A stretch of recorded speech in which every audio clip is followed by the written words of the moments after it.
In the Yes. new Claude, we've got dynamic workflows. It allows Claude itself to spin up, and I'm quoting, tens to hundreds of agents. Hundreds of Hundreds. agents. It's Yes. almost as if they want you to use your tokens.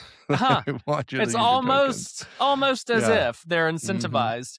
But the thing that stood out to me in the announcement was it specifically called out this gives you the ability to port libraries, frameworks, tools from one language to another, spanning many thousands of files. And I was like, where Yeah. have I heard this before? Sounds And familiar. I went into the announcement and read a little deeper, and it was like Jared Sumner, author of Bun, used dynamic workflows to port Bun from Zig to Rust. So, what are we thinking about these dynamic workflows? I'm super excited about this. It's not something I'm gonna reach for very often. I don't wanna spend my tokens at that speed as we just talked about necessarily most of the time, but for certain types of tasks, which just seems specifically designed for it, I'm hopeful that they come out and we see lots of people use it and they say, "Oh my gosh, it did a great job," because I have my own needs for this for things in my other product, HelpSpot, where like we're doing a front end redesign at some point soon. It would be wonderful if it could get us like, okay, we spend three or four, $5,000 in tokens, but boom, we have a new version that's 85% done.